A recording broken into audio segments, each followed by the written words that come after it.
Welcome to the Athyx Chronicles podcast, a platform where narrators and voice actors can showcase their talents to the world. If you're a narrator, voice actor, or would like to sponsor an episode, message us on our website, wsclass.xyz. I'm the creator and host, WS Klass. I hope you enjoy what this podcast has to offer. Raven's Gambit is a work of original fiction, inspired by the worlds of classic fantasy and science fiction.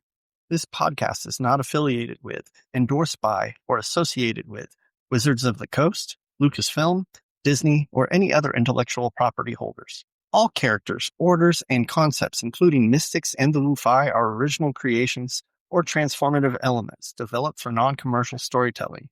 Listener discretion is advised. Copyright 2026 by Kevin C. Davison. All rights reserved. No part of this podcast may be reproduced, stored in a retrieval system, or transmitted in any form by any means without the prior written permission of the author, except by reviewer, who may quote brief passage in a review to be printed in a newspaper, magazine, or journal. All characters in this podcast are fictitious, and any resemblance to real persons living or dead is coincidental. Klass Productions. Content warning disclaimer. Attention, delicate souls and easily offended listeners. Congratulations on downloading this podcast. Before you dive in, let's make a few things crystal clear. This literary masterpiece is not for the faint of heart, the overly sensitive, or anyone who can't handle a good dose of reality. If you're the type to clutch your pearls at the slightest hint of controversy, you might want to reconsider your life choices, starting with this podcast. Expect the unexpected. Offensive language, controversial opinions, and a healthy amount of irreverence. If you find yourself gasping in horror or feeling the need to write a strongly worded letter to the author, remember, you were warned repeatedly. So if you're ready to step out of your bubble and experience something truly enlightening and possibly infuriating, begin listening. If not, there's always that cozy corner of the internet where everything is safe, sanitized, and completely devoid of fun. Enjoy, or not. And now, on to our production of Raven's Gambit. Death was only the beginning. 69 souls. One impossible choice. Welcome.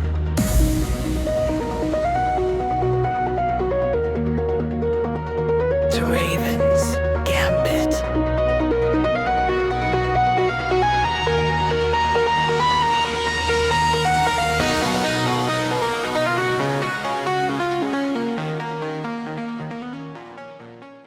Raven's Gambit, Episode 10. Steel, Stone, and Sacrifice. Written by W.S. Klass. Narrated by Bradford Wilson. Group 3 had seen death before, but not like this. The corridor led them up a dry flight of stairs, the first they'd encountered since entering Ashspire. Their boots, soaked and reeking of swamp water, left no wet prints here. For a moment, they hoped this meant relief. But at the top of the stairs, a sealed iron portcullis barred their way. "Finally, dry ground," muttered Agent Marcus Virelli, flicking the chamber on his service revolver. "And another obstacle." "I've got this," said Legionnaire, already moving to grip the bars. He planted his feet, wrapped his gauntlet hands around the cold metal, and pulled, but the portcullis pulled back. "What the?" Legionnaire's hands were suddenly fused to the bars, flesh sizzling as veins of ooze slithered up his arms. The metal writhed. It was no gate. It was a mimic. The creature, now fully awake, twisted into a monstrous toothed maw, slamming Legionnaire against the wall with brutal force. Ribs cracked like snapped kindling. Lungs collapsed. Legionnaire died without a scream. Before anyone could react, the mimic lashed out again, crushing Silas with a thunderous slam that sent blood and bone flying down the stairs.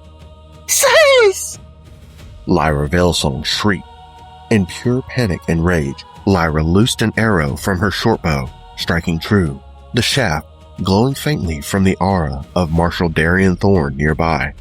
Marcus Virelli fired his revolver, the shot sparking against the cavern wall. "Damn thing's fast!"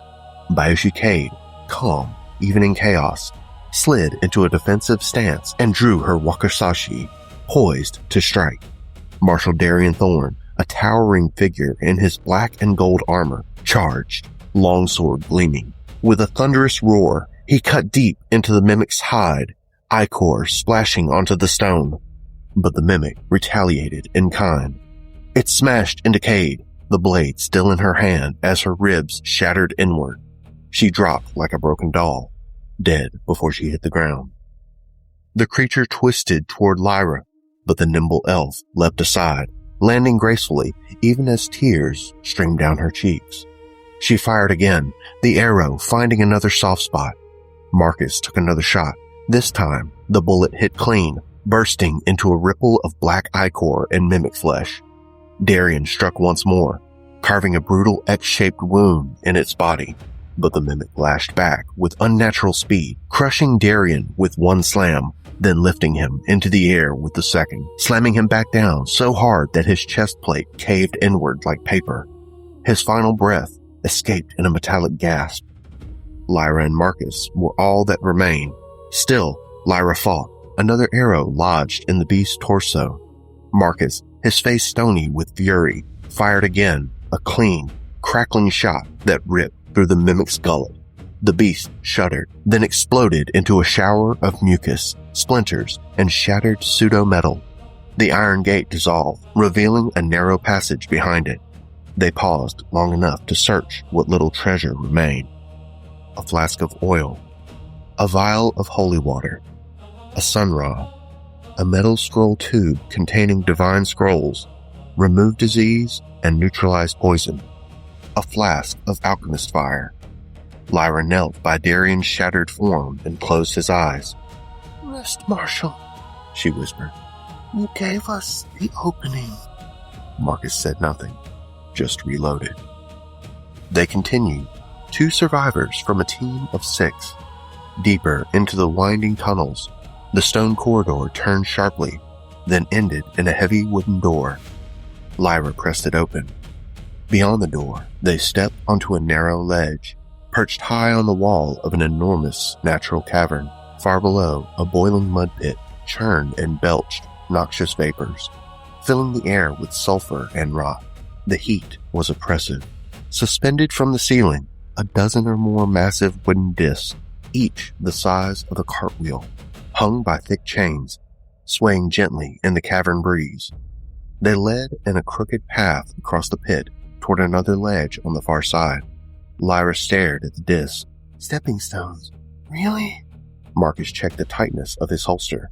"I've had worse ideas." "Name one." Marcus stepped forward.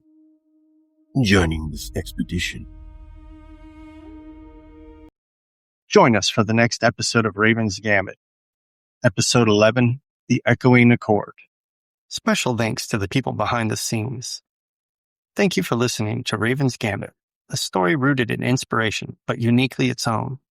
All references to characters, relics, and philosophies, including the Wu-Fi and the Mystics, are fictional and not intended to represent or infringe upon any existing works. Support the creators who inspired you, and may the Wu-Fi be strong in your signal. Support the creators you love, and may the dice always roll high. If you're enjoying Raven's Gambit and the Athyx Chronicles podcast, be sure to explore the other worlds created by author W.S. Klass. From dark fantasy and psychological thrillers to science fiction, horror, and unforgettable adventures, there's something for every reader. Whether you're searching for epic heroes, chilling mysteries, thought-provoking tales, or stories that keep you turning pages late into the night, W.S. Klass has a journey waiting for you. Visit wsclass.xyz to discover available titles, upcoming releases, audiobooks, and more. Thank you for supporting independent authors and storytellers. The mountain is calling. There's no turning back. Raven's Gambit. Raise your voices high. From the edge of nothing, we refuse to die. Raven's Gambit. Hear the bomb to cry. 69 united. We were born.